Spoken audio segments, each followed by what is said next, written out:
When you think about Homer and his war, in particular, we have to consider that this man, we don't know if he existed or not. In any case, this type of question, the question of Homer, is still open. In fact, if we have to consider who was this person, Homer, we have to consider that really probably if it exists a person with this name.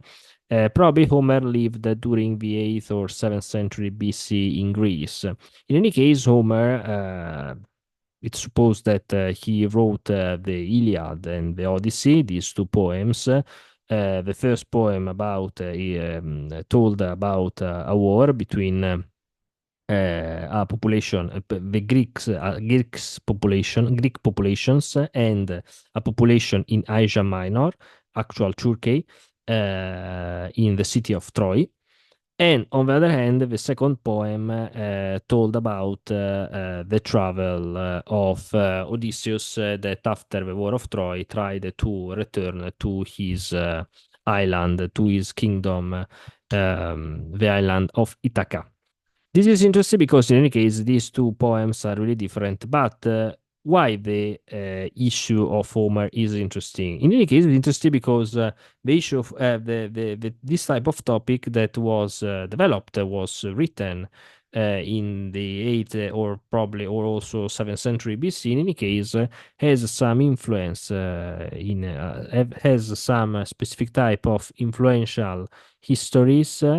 Stories that produce probably this type of thought of Homer. In fact, it is interesting to explain that, in particular, it is really probably that the War of Troy, a potential war that it was fought between some Greeks with a specific type of populations in the east of Greece could be happened in particular before the 12th century BC.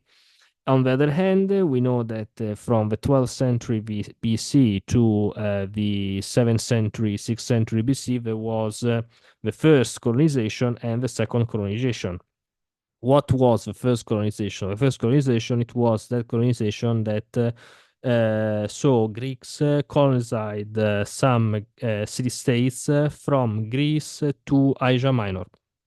In particular, one of the most famous cities that Greeks colonized during the 12th century BC, the first one of the four cities, it was Smyrna, the actual Izmir.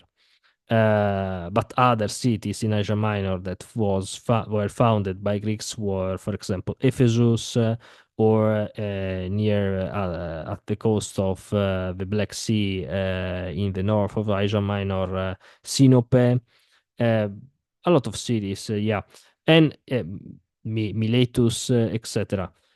This is really interesting because, in any case, we have to understand that the Greeks arrived to colonize, in any case, a lot of cities in Asia Minor. But on the other hand, it is also interesting that Homer lived in that period of 8th and 7th century BC, probably, that it was the period of a second colonization. That colonization that saw the Greeks who traveled between Greece and South Italy and Sicily. This is interesting because the issue of Homer and the issue in relation with these two poems, the Iliad and Odyssey, it could be connected to the idea that if it exists a person with this name, Homer, some influences of some ages between him, probably between before he that centuries before 5 centuries before Homer influenced to Homer. In fact, other stories in particular probably arrived to Homer, and Homer arrived to comprehend that probably before the 12th century BC, or in any case, some centuries before him, there was a specific type of war that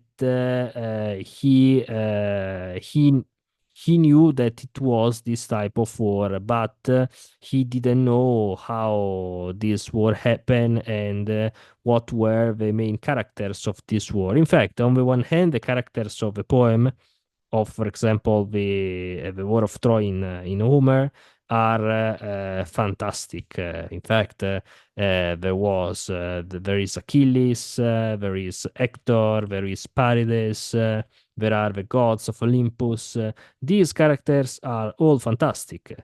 But at the same time, it is interesting that, for example, in 19th century, Schliemann found some specific type of archaeological evidence that could explain that a city of Troy could be exist. This is interesting because, on the other hand, it is interesting that the archaeological evidence about the Mycenaean societies explain that there were some societies before the 12th century BC, particular between 17th and the 12th century BC, for example, the Mycenaean society, for example, in the Peloponnese. This is interesting because, therefore, the Iliad and also the Odyssey are not a case. On the other hand, if it is true in any case that the characters of Iliad are fantastic, are part of imagination of Homer, in any case, a potential War of Troy could be existed in history with different characters, with different type of motivations, with different type of historical motivations, etc., etc., etc. But in any case, it is possible that that stories that influence to Homer and that arrive to Homer produce to him the idea to write a specific type of War of Troy, a poem. And it is not a case that he wrote, if he wrote the second poem, Odyssey, it's not a case that he wrote this poem because he lived, probably, if he lived during the 8th and 7th century BC, in the period of the second colonization, and in that period where the first colonization, it was complete. The first colonization in Asia Minor, it was already complete, and in the 8th, 7th century BC, and also in 6th century BC, but Homer, it was probably of the 8th and century or 7th century BC, we know that the second colonization in South Italy and in Sicily happened in particular during the period when Homer, if he lived, he lived. Therefore, it is possible that the Odyssey, it was written as a poem because Homer was influenced by his historical period, the period of the travels in Sicily, and the period of the foundations of the city-state, the periods where some men of Greek city-state took his wealth and traveled to Sicily or to South Italy. This is interesting because, therefore, this type of argument could explain how and why Homer thought about character that it is important also in the Iliad, and he wrote about him in Odyssey about his important travel to return to his country from Troy in Asia Minor to Ithaca, an island of the Ionian Sea. Bye.